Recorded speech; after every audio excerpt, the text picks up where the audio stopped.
one thing was for sure. They both believed Sparks to be a total tool. Be an exciting contest which shows that divorced couples can still have fun together, right? Mythological hero H-list. C. On the spot dice spin. We are experiencing technical difficulties. Please stand by.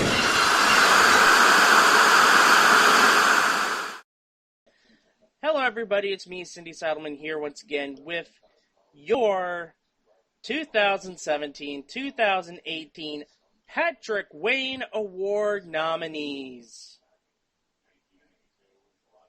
And to join me at this time is my dear friend and Dumb Answer of the Week correspondent, Jessica Brand. Indeed. We've got dumb, and then we've got stupid. Similar, but not the same, but often overlapping. You can fix one, but you can't fix the other. You can't fix these shows. Yeah. So, basically what we did is we asked people all around the show community to post on Facebook, on our Facebook page at Game Show Garbage, facebook.com/GameShowGarbage, I should say. And they gave us names, they gave us shows, not only on Facebook, but also email, and we'll try to decipher which 5 make the cut. Sound good? Yeah, that sounds good to me. Get the scissors and barbershop, because we got a real nasty buzz cut going on here. Do we ever? Start off, the big one, Candy Crush. Yeah, Candy Crush, I mean, from what I understand of what people have said, from those who religiously play it, they didn't mind it too much. But I'm not someone who plays Candy Crush. I will say this, I will watch the shows to give them a sample watching. Couldn't make it through Candy Crush. I just couldn't. I know that sounds overly simplistic, but I'm someone who tries to focus on the macro and the micro at the same time. When you can't get either out of me, it's too much. Like, I have to give them credit on the premise of having a giant screen like that. And they tried to make it look visually appealing, but at the same time, it became overwhelming. It's hard to track what's going on, and the bigness is ultimately its downfall. And that's probably, I think, a trend we saw a lot in the 2000s with go big or go home game shows. Really started by Millionaire, which did it successfully, granted, but there were a lot of carbon copycats and so forth that went on with this. And it's kind of a shame, too, when you're comparing what they went up against with Summer of Games with ABC, and they spent all that money to get this across. Ooh, I mean, really, this is not an app you want to see everybody play across, on TV. Maybe you want to see HQ Trivia, because I think that translates well, but Candy Crush, not so much. Maybe the fairy can give me my hour back that I spent watching this. That'd be cool. I have to say this is it's slick, but for all the wrong reasons. Mario Lopez looks like he's sleepwalking through the show. And you could usually count on Mario Lopez to give you a good performance. So we're putting this on the list. It's a no-doubter. Yep, this is basically as a buy or basically as a pre-assurance or whatever. I mean, it's basically Alabama getting a spot in the college football playoff. It's going to happen. And now we have the Final Four Fire-Making Challenge from Survivor, included a Heroes, Healers, Hustlers on Ghost Island, and according to spoilers, it's sticking around. I defer to you a bit more in this regard.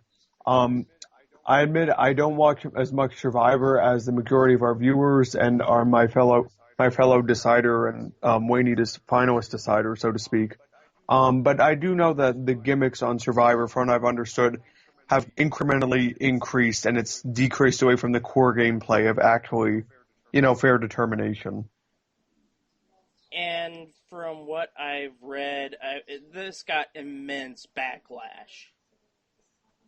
Because it screwed over a potential winner. That's a bit of a problem given the prize amount given away in this show. There was even a hashtag going, #Devin got screwed.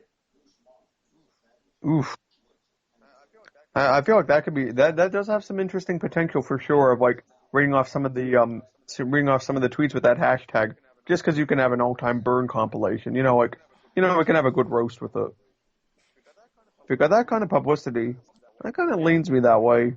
I'd obviously want to hear more, but I like, relatively speaking, the concept of why this was chosen. I'll give you another reason why. Because somebody can idle their way to the end. And in the first season this was done, the person did just that. They idled their way to the end. That's a bit broken. Just a little bit. So we'll put it on standby. Leaning yes, but yeah, standby. Funny you should ask.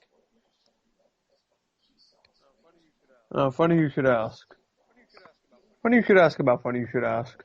I think this is, I don't know, I just think it's kind of low-hanging fruit. It's nothing, it's nothing that I thought was too terrible. It's not anything great, but it's not anything any terrible. It's just like, it'll fade away, honestly. I can see why people wouldn't like it, and I understand why it's getting the abysmal ratings it's getting, but I can't see that one too much. It's just milked, honestly. It's like drinking water. You got no taste to it, but it's not going to be bad. It's not going to be great either. Here's where we disagree, because I hate Funny You Should Ask. Because they didn't have the gravitas to pull off a real show. This was Byron Allen basically saying, I'm going to make a crappy Hollywood Squares ripoff without it being Hollywood Squares. And he did. Yeah, I will say though, it's interesting that it does.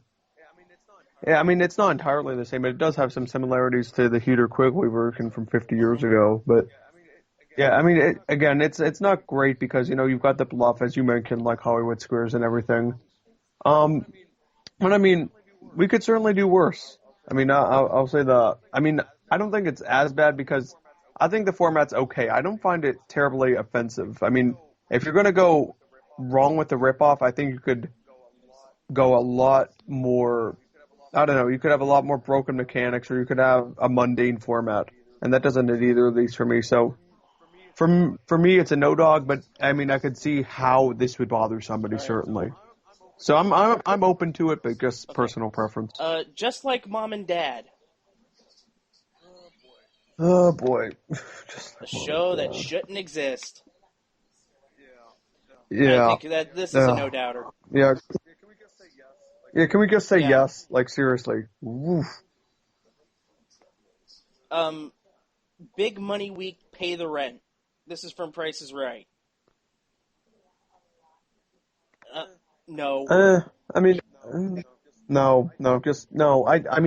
Pay the Rent is a great game for luring casual fans into the show. I have issues because I think the premise is kind of deceptive, but I think the game personally is fun to play at home with. Yes, it was a big prize, and yes, it's kind of a hard game, but let's be honest, if you're someone who knows this kind of thing, isn't it kind of a challenge to sit at home and try to figure it out? And for the casual viewer, you've got the premise of $100,000 in the most basic of playing. I think it's kind of a brilliant concept. I have come very, very heavily around on Pay the Rent. So, no, this is not on the list. Yep. Yeah, no, this is not, no, sorry, I appreciate the nomination, but no. The Gong Show Revival. Honestly,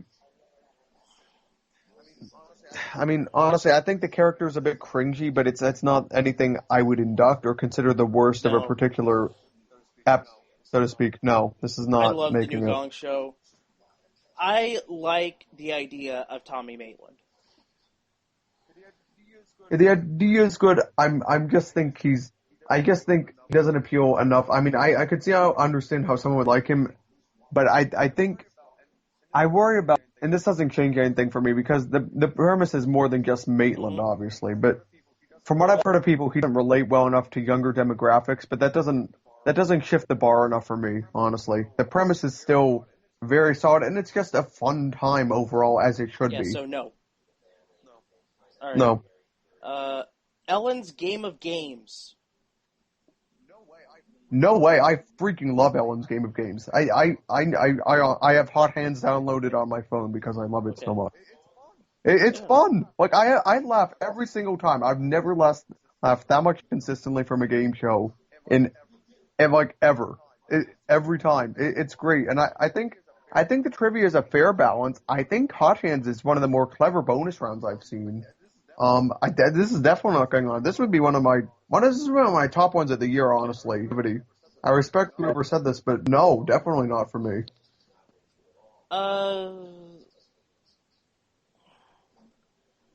I'm going over stuff. Massive Monster Ham, no, that is too late. No. And it's actually pretty decent. America Says. Nah. I mean, I don't mind America Says. Like, again, I mean, I'm slightly more positive about it than Funny You Should Ask, but no. I mean, I realize it really does feel like a ripoff, but a ripoff isn't inherently a bad thing. Don't get me wrong, oftentimes it can be, but it's not necessarily. Correlation is not causation. Mm-hmm.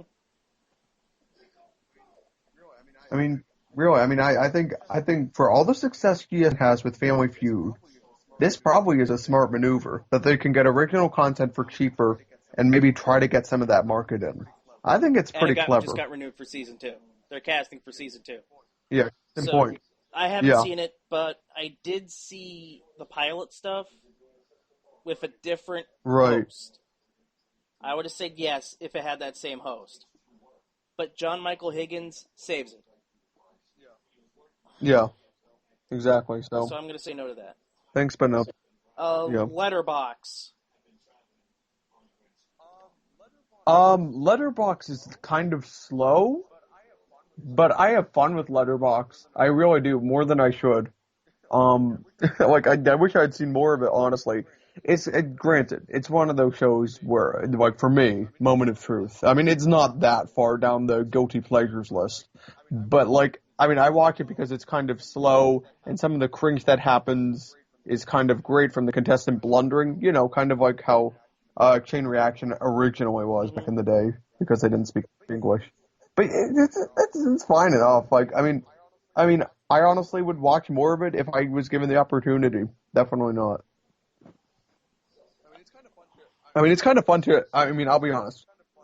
It's kind of fun to see British people stumble over words because, I mean, let's be honest, for our British viewers, we kind of have a quite fine opinion of the British that we have of the game show fan community. We kind of hold you in high esteem, high regard.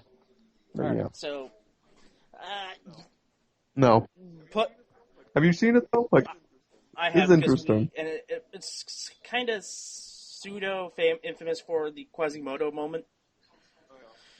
Oh yeah. We'll put that on standby. Yeah, Cash we'll see. Explosions revamped format. How about the guy host? I mean, not only the format, but can I throw in the male host? It's just, like, the female host is great. I love her. The guy host is just the most cringy thing. He is always awkward. He never is in the right place at the right time. He's awful. And then, honestly, the dark set. I mean, I can tolerate this format because I like the end game, but I don't like it overall. I really don't. I've seen like every episode of this lately. I mean, I can tolerate watching it, but it's, you know what I mean? Like, I can tolerate watching it and I can get through it, but I don't think it needs the dark set. I don't think it needs all the drama they're giving it for what is a lottery show. And it takes away kind of the fun energy out of it that you used to have with Cash Explosion, and that's kind of a shame. We'd still have to get on it because we're just picking numbers for money. But it's taken a deep dark turn. I don't care for it, and I would add it myself. On the list for sure. It's pissed off a lot of Ohio people, and it might get canceled again. Yep. I want that to be on there for 2 reasons. Let that be known.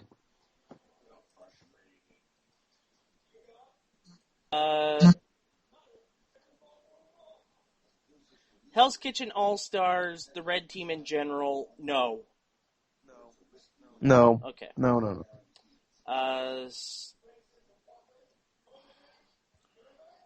Emogenius? I liked Emo Genius. Okay. I really did. No.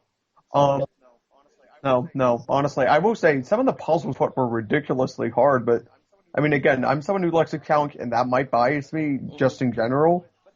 But the concept was good. Let's not lie. I mean, there needs to be more of that. That's probably the closest we're going to get to a concentration remake. I know it's not directly related at all, but there's some semblance of elements in that respect. Yeah.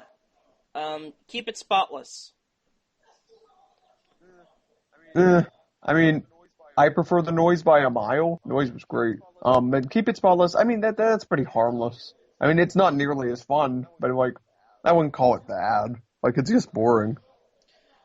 Yeah, I'm gonna say no to this. However, I will say that it needs more John Cena. Yeah. Big Money Week in general this year. Nah. I mean, honestly, as someone who runs the numbers for Price is Right's budget at least once a season, this doesn't affect them very much. It makes them run like a few shows by a few $1,000s less a show, but you can take that out of one bids and nobody would care. It's not that big of a deal, guys. Like, I understand why they say, ooh, it costs a lot. Well, yeah, it looks like a lot, but guys, you have to consider why they do this, and it's for a damn good reason. They get viewers, and they can promote it on CBS Press Express. It's great for the daytime lineup because you can say, we're offering $250,000 in Plinko. Like, you got the Plinko, and you got the money. This is easy flies to the light. Is it basic appealing? Sure is. Does it sell? Hell yes, it does. They should continue doing this. And they will. Honestly. No way. Yeah, they will. Exactly. Jeopardy for the PS4 and Xbox One, the new version of Jeopardy. The wheel was fine, although the wheel one was funny before they had the update with all those R-rated guesses. I kind of think that was kind of a great bug. I kind of missed that. Jeopardy for PS4 is a 1995 PowerPoint that I mean, honestly, the Sega CD version, which was great for the time, but even if you compare it to current standards, that's a better game. This was brutal, and they do the board film sound every time. How many times do I have to do? Okay, thank you. This was atrocious. Like, I mean, how do you get this poorly? I don't understand it. The real one was fine too. It really was. It did have some freezing issues, but they fixed those and they patched it. It's understandable and it was fixed. Jeopardy is unfixable. It's just embarrassing. Sucks. I would rather clear my Pavlov's online and Mystic Mage's site. I mean, honestly, the Jeopardy official, because our listeners may not know this, but I auditioned for the show last year, and the version they have is a ton more adequate than this. And that version is probably quite a few years old, probably predates the PS4, honestly. This was brutal. This can't be said enough. And I love Jeopardy, too. So this was just a damn shame. This is going on. Great choice. This was easily forgotten, but I totally agree with whoever said this. Great choice.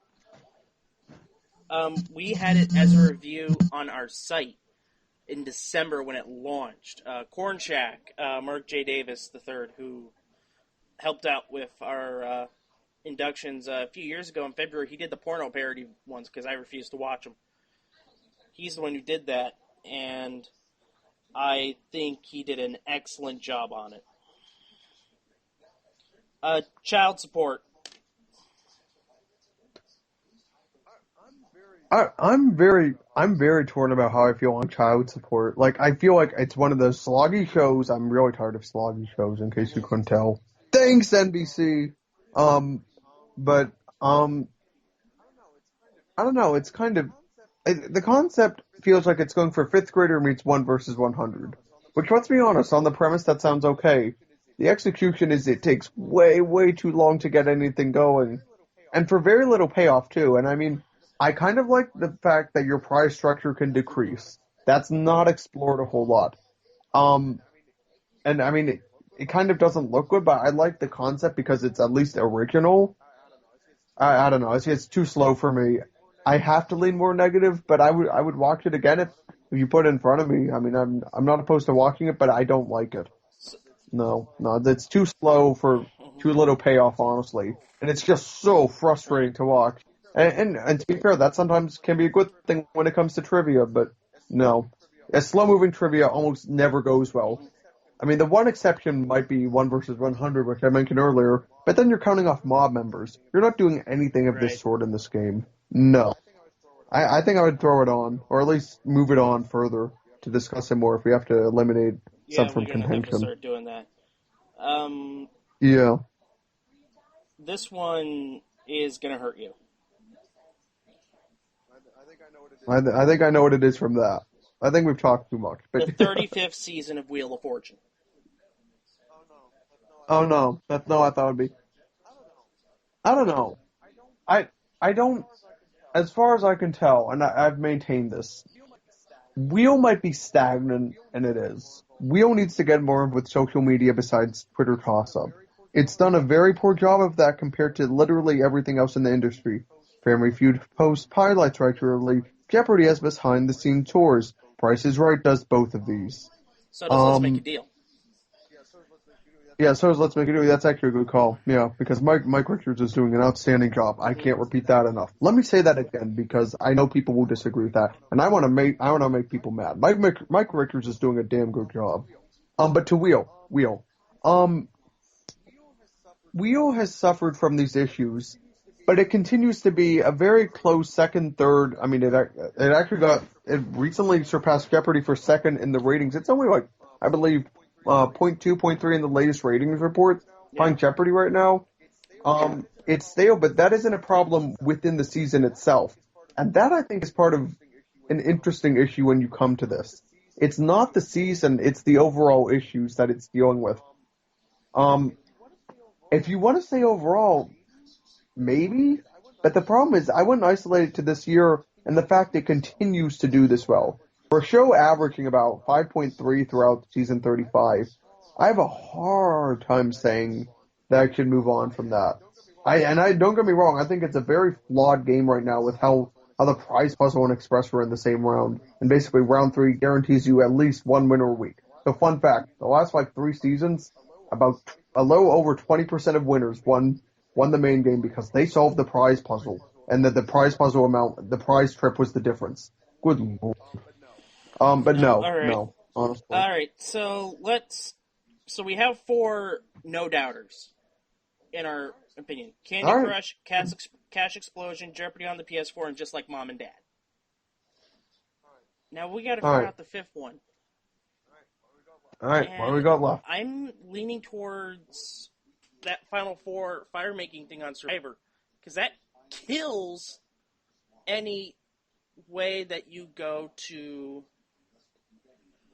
the Final 3 Tribal Council.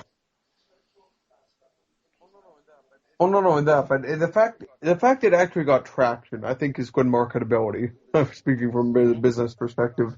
But the fact it got that kind of reaction at the same time, beyond marketability, speaks to just what a mess this was.